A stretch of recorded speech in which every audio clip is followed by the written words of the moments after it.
ఈరోజు పెద్దలు మీకందరికీ సుపరిచితులు, రాజకీయంగా ఈ ప్రాంతంలో ఒక బలమైనటువంటి నేపథ్యం ఉన్నటువంటి వ్యక్తి కోడవరపు గోవిందరావు గారు. వారి వాళ్ళ భారతీయ జనతా పార్టీలో సభ్యత్వం తీసుకొచ్చు మనందరితో పాటు కలిసి పనిచేయడానికి ముందుకు వస్తున్నటువంటి సందర్భం. వారితో పాటు ఇక్కడ ఉన్నటువంటి చాలా మంది వారి సహచరులు. భారతీయ జనతా పార్టీలో అనుచరులు ఎవరు ఉండరు. భారతీయ జనతా పార్టీలో అందరూ కూడా సహచరులు వేరు, అనుచరులు వేరు. అనుసరించేవారు ఒక వ్యక్తి వెళ్తుంటే ఆయన అనుసరించేవారు అనుచరులు అంటారు. ఒక వ్యక్తి నడుస్తుంటే ఆయనతో పాటు సమిష్టిగా నడిచే వాళ్ళని సహచరులు అంటారు. భారతీయ జనతా పార్టీలో అనుచరులు ఉండరు, సహచరులు మాత్రమే ఉంటారు. అటువంటి సహచరులందరితో ఇవాళ భారతీయ జనతా పార్టీలో చేరుతున్నటువంటి సందర్భంగా గుంటూరు మండల శాఖ నిర్వహిస్తున్నటువంటి ఈ సమావేశానికి అధ్యక్షులు, గుంటూరు మండల భారతీయ జనతా పార్టీ అధ్యక్షులు పెద్దలు గౌరవనీయులు శ్రీ వల్రావు ప్రసాదరావు గారికి, మరి ఈరోజు ఈ కార్యక్రమానికి ముఖ్య అతిథిగా వచ్చేసిన దాకా నా ముందు మాట్లాడినటువంటి అలా రాఘవరావు గారు చెప్పినట్లుగా భీష్ములు అని ఆయన వర్ణించారు. నేనైతే శ్రీకాకుళం రాజకీయ రంగానికే ఆయన భీష్ములు లాంటి వాళ్ళు, గురువృత్తులు. 90 పైబడిన సందర్భంలో కూడా, ఇంకా ఈ కోవిడ్ సమయంలో కూడా ఉత్సాహంగా నేను భయపడ్డాను, కానీ ఆయన అయితే భయపడే పరిస్థితి లేదు. అటువంటి ఉత్సాహంతో భారతీయ జనతా పార్టీలోనే దేశంలో అద్వానీ గారి తర్వాత బహుశా పెద్ద వ్యక్తిగా ఉన్నటువంటి వ్యక్తి వాళ్ళ డాక్టర్ గంటి విశ్వనాథన్ గారు. 2 పర్యాయాలు జిల్లా నుండి పార్లమెంటుకు ప్రాతినిధ్యం వహించి గాంధేయవాదంతో రాజకీయాలను నడుపుతూ వచ్చినటువంటి ఒక మహోన్నత వ్యక్తి వాళ్ళ మనకి ముఖ్య అతిథిగా రావడం. అదే సందర్భంలో ఈ నియోజకవర్గం నుండి ఇటీవలే జరిగినటువంటి శాసనసభ ఎన్నికల్లో భారతీయ జనతా పార్టీ అభ్యర్థిగా పోటీ చేయడంతో పాటు నాకు తెలిసి చిన్ననాటి నుండి రాష్ట్రీయ స్వయం సేవకునిగా పార్టీలో నాకంటే సీనియర్ నాయకునిగా రాష్ట్ర కార్యవర్గ సభ్యుడిగా ప్రస్తుతం బాధ్యత నిర్వహిస్తున్నటువంటి సలాన రాఘవరావు గారు,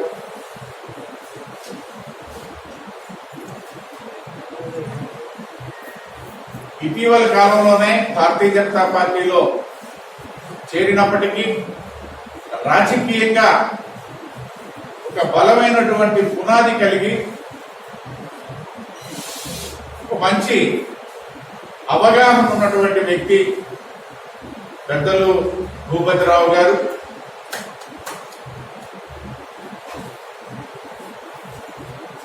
మనతో పాటు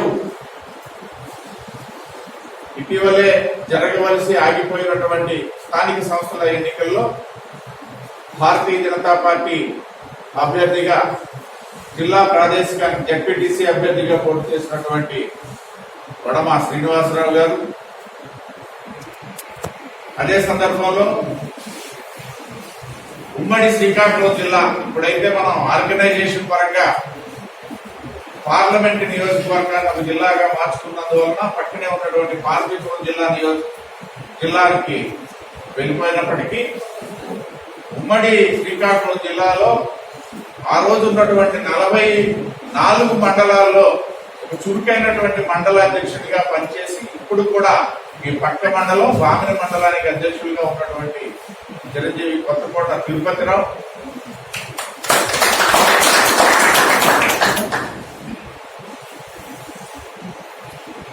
భారతీయ జనతా పార్టీ యువ మోర్చాకి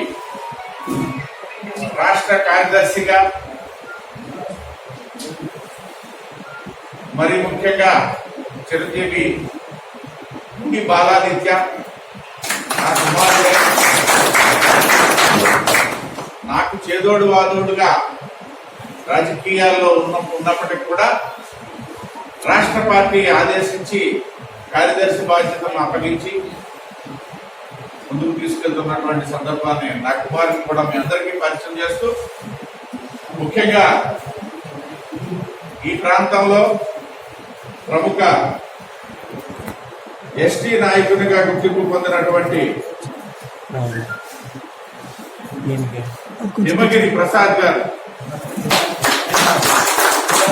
హిమగిరి ప్రసాదరావు గారు, అదే సందర్భంలో ఈ రోజు నేను ముందుగానే చెప్పడం జరిగింది, మనతో పాటు కలిసి పనిచేయడానికి ముందుకు వచ్చినటువంటి గోవిందరావు గారు,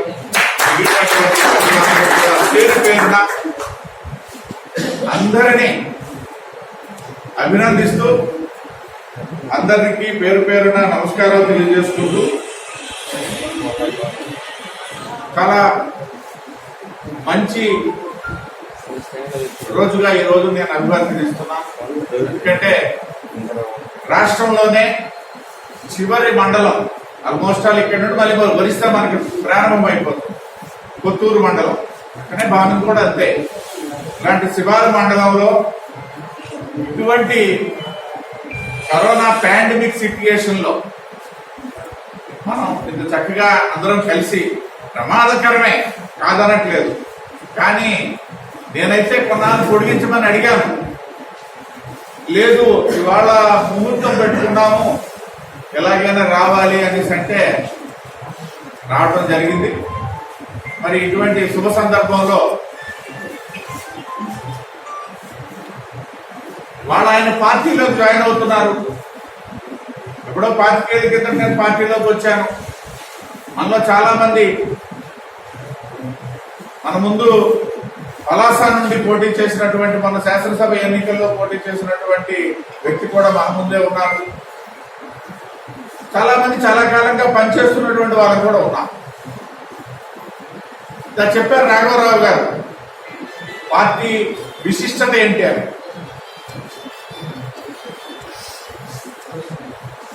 వాళ్ళ ప్రత్యేకించి పార్టీలో చేరుతున్నటువంటి వ్యక్తుల్ని దృష్టిలో పెట్టుకుని నేను మాట్లాడదలుచుకున్నా.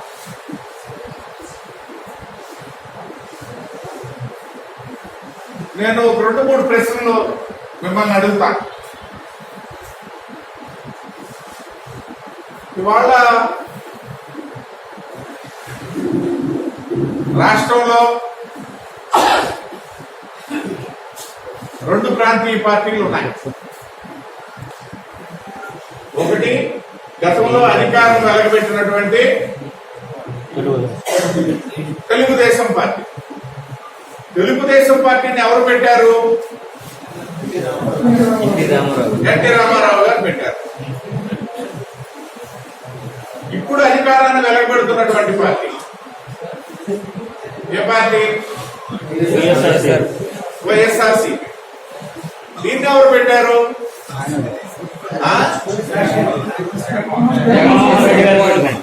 రాజశేఖర రెడ్డి గారు కాదు, కానీ అది కూడా కరెక్టే, చెప్తాను ఎలా కరెక్ట్. జగన్మోహన్ రెడ్డి పెట్టారు. ఇటు పక్క ఒరిస్సా ఉంది, మన పక్కనే అయితే కనిపిస్తుంది. ఒరిస్సాలో ముఖ్యమంత్రి పేరు ఆయన పార్టీ పేరు బీజేడీ, బిజు జనతాదళ్.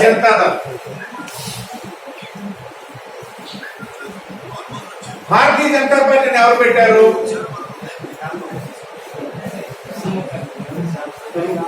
శ్యామప్రసాద్ యాదవ్.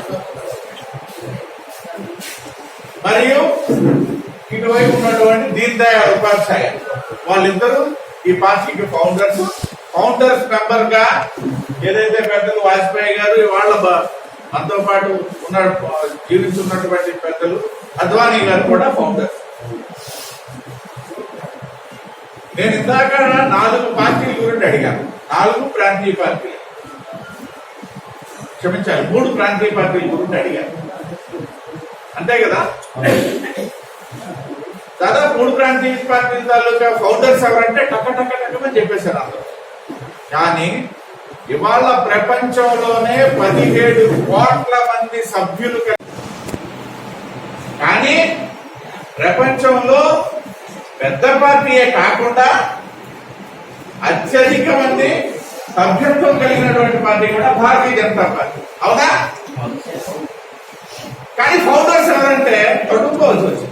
తప్పే లేదు, నేను తప్పు పట్టట్లేదు. ఫౌండర్స్ తెలుగుదేశం పార్టీ ఫౌండర్ అంటే తక్కువని ఎక్కడ రావాలా అని చెప్పాం. చెప్పడానికి కూడా తెలుసు కదా. పక్కనే మనకు సంబంధమైనటువంటి ఒరిస్సాలో ఏదైనా అంటే బిజు జనతా దళ్. ఎవరు ఫౌండర్ దానికి? నవీన్ పట్నాయక్. బిజు పట్నాయక్ కాదు, అది నవీన్ పట్నాయక్. కానీ పేరు మాత్రం బిజు. ఇందాక చెప్పారు మీరు రాజశేఖర రెడ్డి ఫౌండర్. రాజశేఖర రెడ్డి కింద లెక్క. రాజశేఖర రెడ్డి లేకపోతే జగన్మోహన్ రెడ్డి ఎక్కడ? ఎవరు జగన్మోహన్ రెడ్డి? ఆ పేరు పెట్టుకోకుండా కూడా రాగలేదు. ఆ వైఎస్ఆర్ పెట్టుకున్నారు, అందువల్ల మీరు రాజశేఖర రెడ్డి అన్నా. అంతే కదా. ఆ పేరు పెట్టుకోవడంలో కూడా పరమాత్మ అదే కదా. కానీ భారతీయ జనతా పార్టీ ఫౌండర్స్ ఎవరు కూడా తెలుసుకోవాల్సిన పరిస్థితి కూడా ఉండదు. ఎందుకు ఉండదు? అవన్నీ కూడా సాంప్రదాయకమైనటువంటి కుటుంబాలకు సంబంధించినటువంటి పార్టీలు. ఇంకొక పార్టీ గురించి చెప్తాను. సరే, ఇవాళ కుదేలు అయిపోవచ్చు. కాంగ్రెస్ పార్టీ కూడా కుటుంబ పార్టీ అంటాను. అవునంటారా కాదంటారా? ఎందుకంటే ఇటీవల కూడా ఆ పార్టీలో జాతీయ నాయకత్వంలో సంక్షోభం వచ్చింది. అధ్యక్షులు ఎవరంటే నిన్న ఒక ఇది చూశాను అనమాట. పాపం పేదవాళ్ళంట 4 కుర్చీలే ఉన్నాయంట, 3 కుర్చీలు ఉన్నాయంట, కూర్చోడానికి 4 ఉన్నారట. ఎవరెవరు వాళ్ళు? సోనియా గాంధీ కొడుకు, సోనియా గాంధీ కూతురు, ఇంకొకటి అల్లుడు. వాళ్ళు కూర్చోడానికి కుర్చీలు లేవంటే అలా ఆడుకుంటున్నారు అక్కడ. మనం బంకాటని ఆడేవాళ్ళం చిన్నప్పుడు, గుర్తుందా? అలా ఆడుకుంటున్నారు. అలా మీకు మరొకటి రానివ్వరు. ఎప్పుడు వచ్చినా సరే వాళ్ళు వంతులు ఇచ్చేసి కింద పడేది. పివి నరసింహరావు రావచ్చు, లేకపోతే అక్కడ ముందు ఉన్నటువంటి నాకు కూడా తెలియదు. కానీ భారతీయ జనతా పార్టీ, ఆ కాంగ్రెస్ పార్టీ పెట్టింది వాళ్ళు కాదు. ఇప్పుడు 200 సంవత్సరాలు 300 సంవత్సరాల కిందట స్వాతంత్ర పోరాటం కోసం ఉన్నటువంటి పెట్టి పార్టీ. గాంధీ మహాత్ముడు స్వతంత్రం సాధించిన తర్వాత కూడా ఆ పార్టీని రద్దు చేయమని చెప్పి అడిగాడు. రద్దు చేస్తే వీళ్ళకి గతులు లేవు అని చెప్పేసి కాంగ్రెస్ పార్టీని పట్టుకొని అది గాంధీ పార్టీగా మాట్లాడు. అదే ఆ గాంధీలు అవన్నీ నేను మన డిబేట్ లో నేను అడగాల్సిన ప్రశ్న తెలుగుదేశం ఆయన అడిగాడు నా మెప్పు కోసం. మోతీలాల్ నెహ్రూ తండ్రి ఎవరు చెప్పగలరా అన్నాడు. ఎవరికి తెలియదు. మోతీలాల్ నెహ్రూ తండ్రి ఎవరికి తెలియదు. ఎందుకంటే ఎవరో తెలియదు. ఎవరికి తెలియదు కాదు, ఇక్కడ ఎవరో తెలియదు. మోతీలాల్ నెహ్రూ ఒక ప్రముఖ న్యాయవాది, స్వాతంత్ర సమర యోధుడు, పక్కన పెట్టారు. నెహ్రూ చాలా సుదీర్ఘకాలం ప్రధానమంత్రిగా చేశాడు. ఇందిరాగాంధీ ప్రధానమంత్రిగా చేసింది, రాజీవ్ గాంధీ ప్రధానమంత్రిగా చేశాడు. ప్రధానమంత్రి కాకపోయినా సోనియా గాంధీ ప్రధానమంత్రిగా చేశాడు. రేపు ప్రధానమంత్రి అయిపోతున్నా అంటాడు ఇంకో వ్యక్తి రాహుల్ గాంధీ. ఇంతమంది చేసినా సరే ఆ మోతీలాల్ తండ్రి ఎవరో తెలియదు. సరే పక్కన పెడతాం. అటువంటి కాంగ్రెస్ పార్టీ అది ఒక కుటుంబ పార్టీ.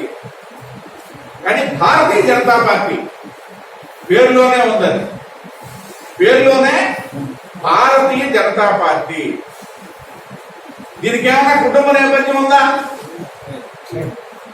లేదు. దీనికి ఏమన్నా ఆ రోజు వాజ్పేయి గారు ప్రధానమంత్రి అయ్యారు. సరే, 1951లో జనసంఘ స్థాపించారు. ఇవన్నీ చరిత్ర, అంత చరిత్ర చెప్పదలుచుకోవాలి. తర్వాత చదవండి, తెలుసుకోండి, అవసరం కూడా. తర్వాత 1980లోన 77లో జనతా ప్రయోగంతో జనతాలో విలీనమయ్యాం. మళ్ళీ 80లో బయటకు వచ్చి భారతీయ జనతా పార్టీ ఏర్పాటు చేస్తున్నాం. 80లో ఇవాళ 40 సంవత్సరాల నవయవ్వనంలో ఉన్నటువంటి పార్టీ భారతీయ జనతా. పెట్టేటప్పుడు స్థాపించింది ఎవరు? వాజ్పేయి గారు. మరియు అద్వానీ గారు. వీళ్ళు అతి సాధారణమైనటువంటి మనలాంటి కార్యకర్త. వాజ్పేయి గారు ఒక సాధారణమైనటువంటి బడిపంతులు,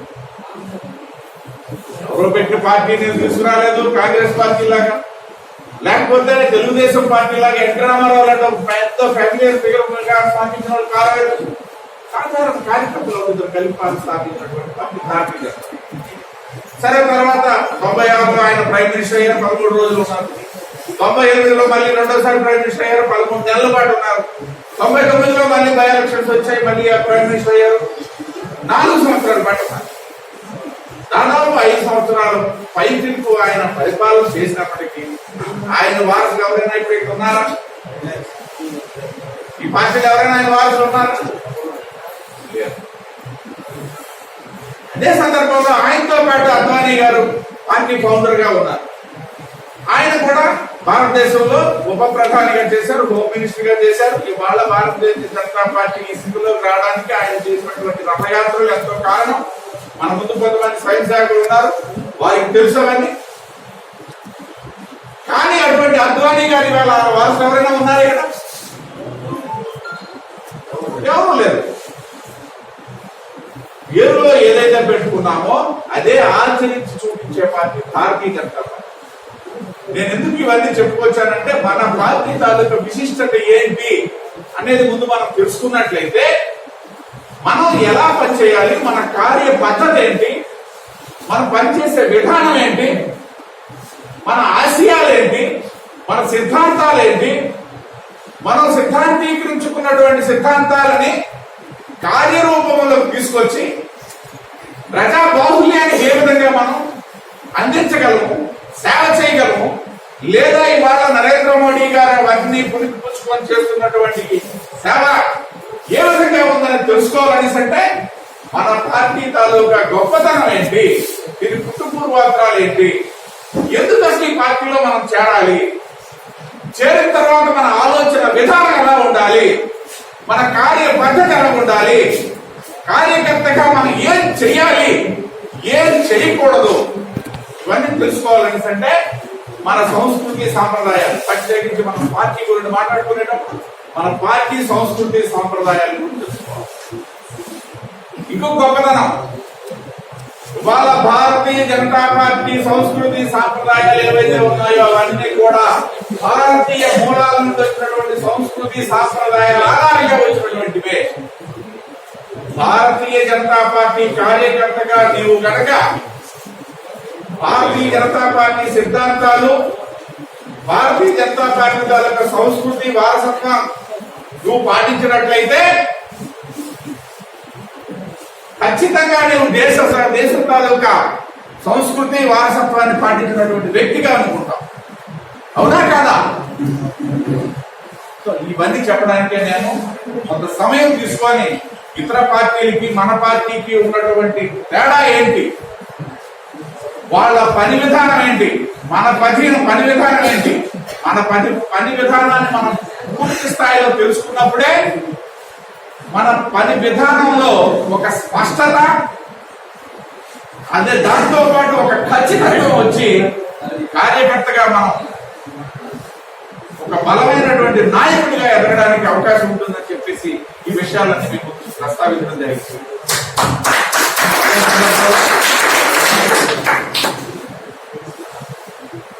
సరే, పార్టీ గురించి తెలుసుకున్నాం, ఇంకా తెలుసుకోవాల్సింది ఉంది. నేనేం పూర్తి స్థాయిలో చెప్పలేదు, సమయాభావం. ఒక మనిషి ఒక సబ్జెక్ట్ మీద పూర్తి అటెన్షన్ తో వినాలి అంటే చెప్పేవాడు 12 నుండి 18 నిమిషాలు మాత్రమే చెప్పగలగాలి.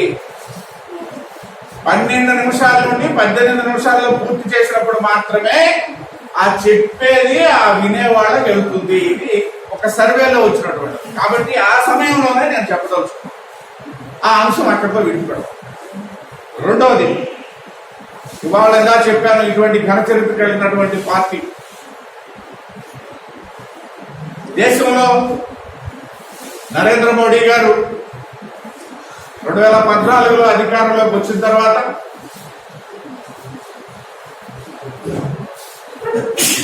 పరిపాలన అంటే ఇలా ఉండాలి, దేశ అభివృద్ధి చెందాలి అనేసి అంటే, దేశం అభివృద్ధి చెందాలి అనేసి అంటే అభివృద్ధి ఫలాలు ఏదైతే భారతీయ జనతా పార్టీకి మూల సిద్ధాంతం అంత్యోదయ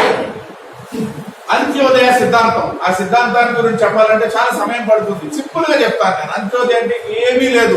సిద్ధాంతీకరించింది ఈ పక్కన ఉన్నటువంటి దీన్ దయాళ్ ఉపాధ్యాయ గారు. విజయవాడలో జరిగినటువంటి అఖిల భారత మహాసభల సందర్భంగా భారతీయ జనతా పార్టీకి అంత్యోదయ సిద్ధాంతాన్ని వారు సిద్ధాంతీకరించారు. అది చెప్పాలంటే మినిమం 30 గంట పడుతుంది. నేను సింపుల్ గా చెప్తాను. అంత్యోదయ ఏంటంటే పూరెస్ట్ ఆఫ్ ద పూర్. ఎవరైతే అత్యంత పేద వ్యక్తి ఉన్నాడో ఆ వ్యక్తికి నీ తాలూకా ఫలాలు చేరవేయడం. సింపుల్ గా చెప్పినటువంటి దీన్ని అంత్యోదయ సిద్ధాంతం. ఈ సిద్ధాంతాన్ని ఆధారంగా భారతీయ జనతా పార్టీ రాష్ట్రాల్లో అధికారంలో సందర్భాలు అయితేనేమి, దేశంలో మరీ ముఖ్యంగా వాజ్పేయి గారి సమయంలో చూసాం మనం.